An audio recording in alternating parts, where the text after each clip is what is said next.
Yung bang katulad ng pag mga date na ganito, sinasamantala na namin lahat. Kaya may nagtanong pa si Rosana at Rosana, tinatanong niya, paano daw ba namin? You know, boys and girls, oh. Si Kamamaw Vlog nga pala. Shoutout. Ito ay vlogger sa Saskatoon, boys and girls. At yung mga may pet lovers dyan, ano? O yung may mga aso, ay panoorin nyo si Kamamaw na, oh, napaka gaganda ng mga linya ng or lahi ng mga alaga nila na nakalimutan ko anong tawag, American Bully yata yun. Pero si Kamamaw hindi bully, boys and girls. Ayan, yan, ito yung channel niya, no? Boys and girls, supportahan nyo si Kamamaw Vlogs. At ito ay napakasipag na tao, kita mo naman, no? Nagpunta ng Alberta to eh. Pumunta to sa San Bayo, maraming dinosaur dito sa Alberta. Ayan, pero taga Saskatoon po yan, boys and girls. Yan. Shout out Kamamaw Vlog. Alright, what's up boys and girls? It's your boy, Randy Boy. Kasama ko si Kuya Reggie, Taga saan ka, Kuya Reggie? taga Chetwin, BC. Oh, napadaan dito sa Rocky Mountain kasi papunta kayong Papunta kaming bang. pati mo naman yung mga nasa Ah, Pilipinas, mga Kumusta kayo dyan mga taga Philippines, Yan. lalo na sa Tondo. yan. Sa Tondo, kung saan ako lumaki. lumaki. Yun, si Kuya. Pahawak nga. Tondo man, may langit din. Yun, Tondo may langit din. Maraming salamat sa pagdaan, Kuya. So, napakabait niya, no? Guys, Ni Randy Boy. ni Randy Boy. Kala ko kung ano yung napapanood mo. Ay. Kala ko, yun kasi meron yung sa Okay. video lang. Isa pa lang, You know? pag-aangan loob ko. Okay, thank you boss. Thank you sa pagdaan, Kuya Reggie. God bless, God bless. Mabait si Randy Bye-bye. Boy. It's your boy. Subscribe kayo. Ayan, Yan, it's your boy, Randy Boy. Randy Boy.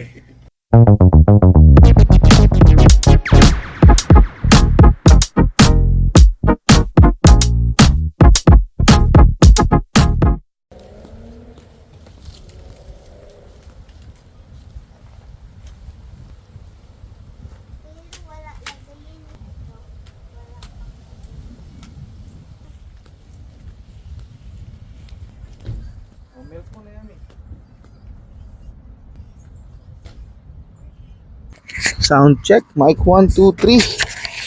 Yan. Oh, yeah, Naomi. Sarap dito. Dapat pala baliktad, dapat nandito ka. Okay, wait lang. Ayusin natin yung setup. Pero yung meron na Gagawa ko content vlog. Alright, Naomi. Ay, ang sarap. Uy, natapon.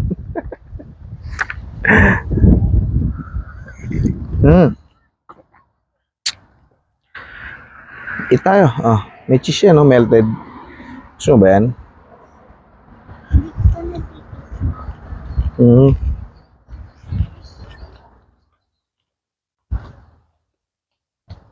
Harap.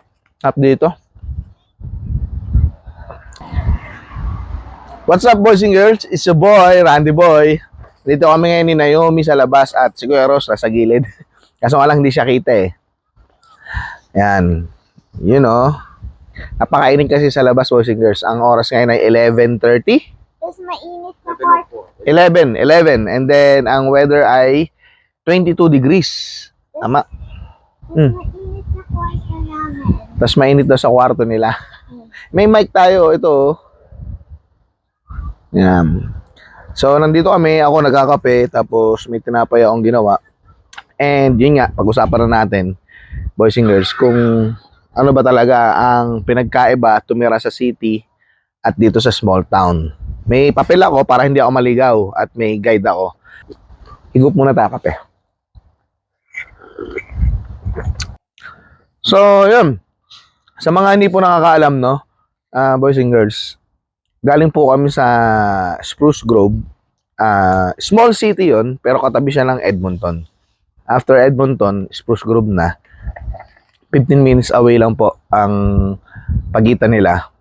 So, makukonsider ko na rin siya na big city.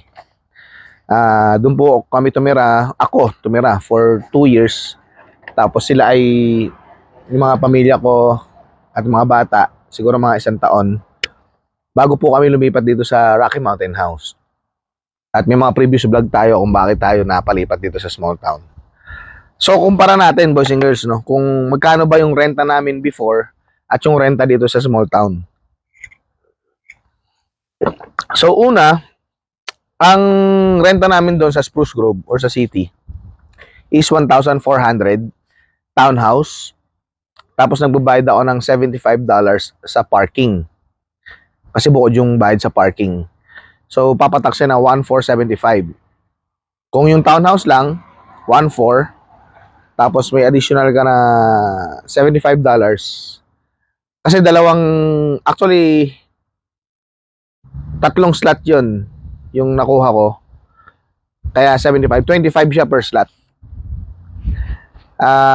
Libre yung water doon, boys and girls. At saka libre din yung tubig. Tubig lang pala. Wala na pala iba, kundi tubig yung libre doon. So kami nagbabayad ng gas, kami nagbabayad ng electric dun sa Spruce Grove. Compare dito sa small town, dito sa Rocky Mountain House, ang upa po namin dito sa bahay ay 1,350. Libre po yung water, libre po yung heat. Ang binabayaran lang po namin dito ay yung electricity. Ang unang-unang natatandaan ko, ang binabayaran ko sa electricity noon sa Spruce Grove ay pinakamahal, umabot ako ng 380. Kasi family of 6 kami. Kasama na yung electric and gas. Magkasama yun. So 380 yung binabayaran namin doon per month. Siguro pinakamura ko na bayaran doon ay 170, 150 nung ako pa lang. At saka summer. Dito naman, ang binabayaran ko lang dito ay yung electric. Which is yung unang-una naming electricity dito is $80. Tapos hanggang sa naging nitong huli, nag 120 ako. Hindi ko alam, siguro dahil lagi nakabukas yung electric fan or ano. Pero yun nga, libre naman yung heat kung sa electric lang. Yung washing machine kasi, boys and girls, electric kasi yung gamit nun. So lagi kami naglalaba. Yan, kaya nasa 120 yung monthly yung binabayaran namin dito sa kuryente. Ngayon, pagdating naman sa school, kagat muna tayo. Naomi, wait lang. Anin yung camera. Wait lang, boys and girls. Anin ko yung mic.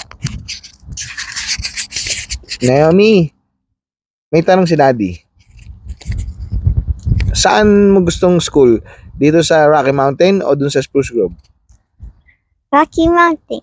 No, bakit? Bakit mo gusto dito? Kasi may dalawa na playground. Dalawa yung playground at saka Nagagawa kami ng math. ng math? Oh, galing pala talaga. Parehas tayo ni Daddy, mahilig sa math. So yun, pagdating naman sa school, boys and girls, sa Spruce Grove kasi naglalakad sila. Natatandaan ko mula bahay na inupahan namin hanggang sa school, naglalakad sila. Mga ilan kalayo yun, Ross? Minutes walk? Tapos 400 meters. Yan. Ay hindi, 900. 900. Isang kilometro? Yung bus, at least 1 kilometers. Hindi ah. At least 2 kilometers ang bus. Anyway, yun nga, boys and girls, naglalakad sila winter or summer or fall. Naglalakad sila doon. Siguro mga 15 to 20 minutes walk, tama? Si Rain mas malayo ng konti. Kasi ang bus dito sa Canada dapat within 2 kilometer range bago ma-accept sa bus. Pagpasok ka sa bus, pagpasok ka doon sa 2 kilometer range ng school, maglalakad ka lang. So doon naglalakad sila.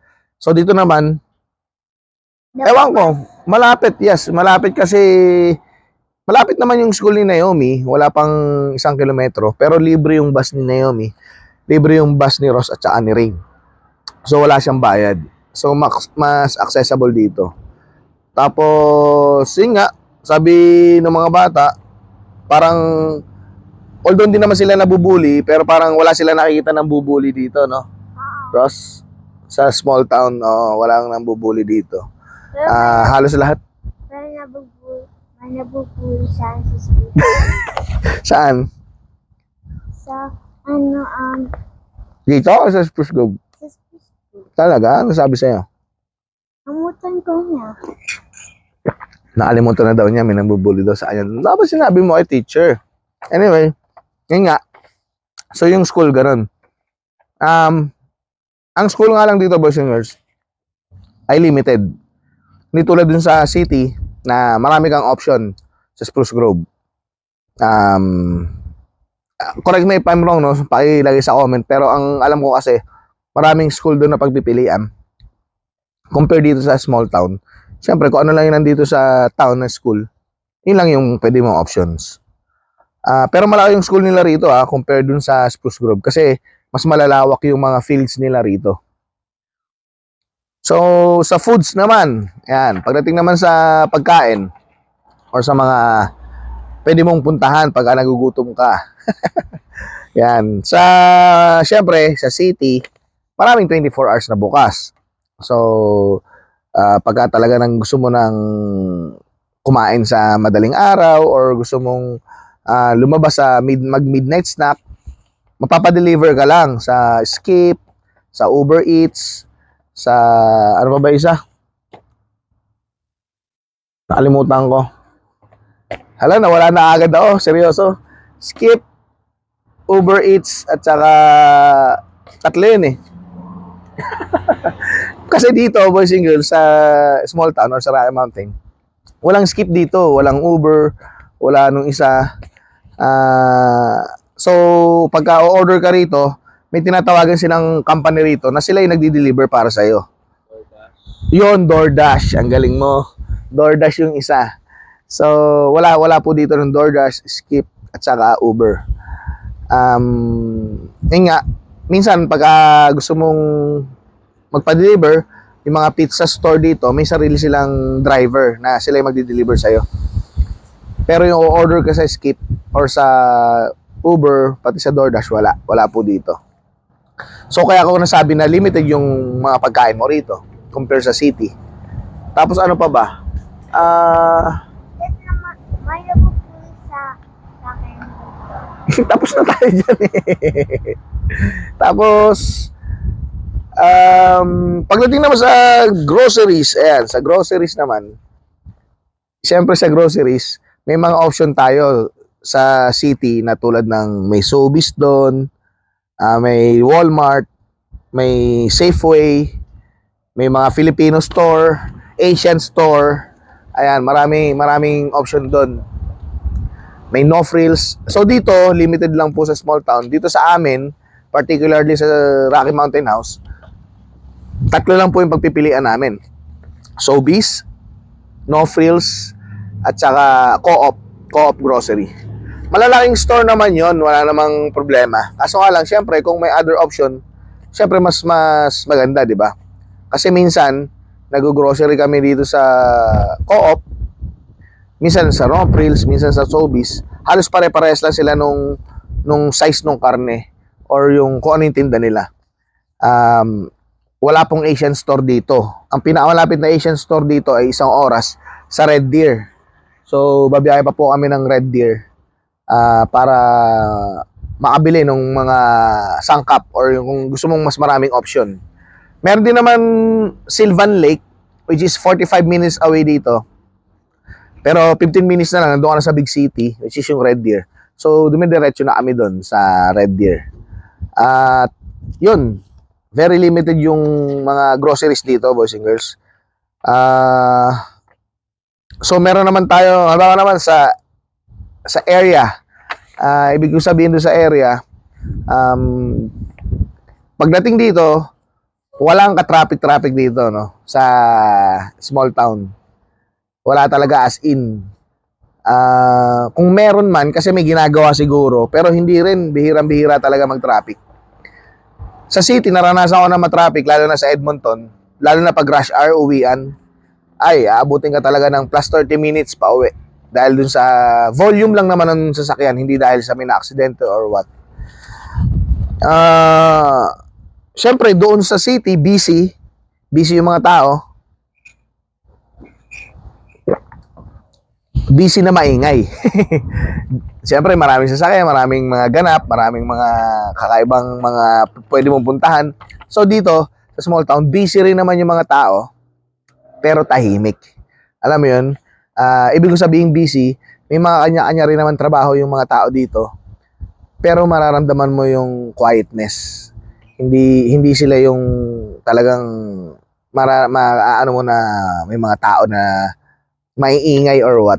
Hindi ko naman sinabing maiingay doon sa pinanggalingan ko, pero yun yung parang napansin ko lang na sobrang tahimik dito. Pagdating ng alas 7 dito, boys and girls, alas 8 ng gabi, lumabas ka, ang tahimik na. Ang tahimik na. Samantalang doon sa Spruce Grove, yung ganong oras, parang yung palang yung rush time or yung palang yung uwian kasi ng mga tao. So, doon pala nagkakaroon ng build up ng traffic. So, yun. Tsaka, dito. Na-miss namin yung Yeshua Church. Wait lang. Ano yung dito ko sa mic ko? Kapit. Ano yung na-miss mo? Na-miss natin yung mga Yeshua Church. Yeah, yung mga Yeshua Church.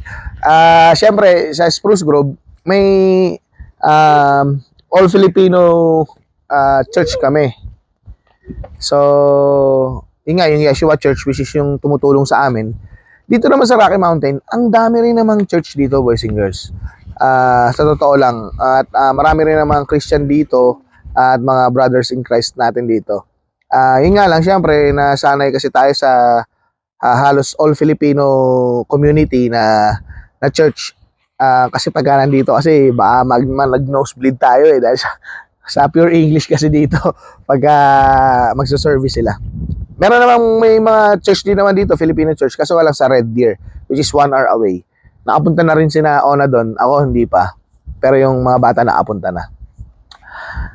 At ang isa pang matindi dito, boys and girls, sa city, lalo na sa Edmonton, no, nagtrabaho po ako sa White Avenue.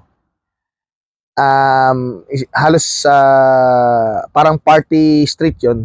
Ang dami pong homeless doon, boys and girls, sa city. Literal na makakakita ka ng zombie. Yung tinatawag nila ng zombie. May zombie? Oo, kasi talagang naka-stack up sila, parang doon ako nakakita na may nagwawala na homeless. May maraming mga pushcart, sama-sama sila, mga naka-tent. So dito sa may Rocky Mountain House, Wala zombie. walang zombie. Walang homeless. May homeless din, pero hindi siya yung homeless dito mababait. Dahil hindi ko alam kung homeless sila, pero syempre makikita mo naman sa pananamit nila, no. Tumutulong sila sa community, like halimbawa, ano sila ng mga basura, nagkakat sila ng grass. So okay yung mga homeless kung tawagin ba dito. So malaking difference. Tapos may deer dito sa Rocky. Oy, may deer. Oh, yun. Napakadaming deer dito sa Rocky Mountain House. Wala pa ako nakikitang bear. Gusto mo ba makita ng bear? Ayaw ko, matakot eh. Matakot ako. Nakakatakot daw yung bear. Kasi pag natakbo ka, hahabol ka niya. So, yun. Shoutout nga pala sa nagbigay ng ng idea. Sinabi sa akin ni Boss Alwin, sa akin ni Madam Emma, compare daw namin yung buhay sa city compare dito sa small town. Ayun, at maraming salamat din pala, boys and girls, sa mga nagko-comments. Pasensya na kayo, hindi ako makapag-reply lagi kasi sobrang busy. Next vlog ko, sasabihin ko kung ano yung pinagkakaabalahan ko kasi halos tatlo yung ating income dito, yung trabaho natin dito, boys and girls. Kasi nagka-open work permit tayo. Basta, kukwento kayo sa next vlog, abangan nyo. Yun. May gusto ka bang batiin, Naomi? Sabihin? Ito, halika, lapit ka rito. Wala. Sabi mo salamat. Halika rito. Ano gusto mo sabihin? What's up, boys and girls? It's your boy, Randy Boy. Okay. Ayan. Maraming salamat, boys and girls. Don't forget to like, share, and subscribe sa Randy Boy channel natin. Ingat kayo lagi. Bye. God bless.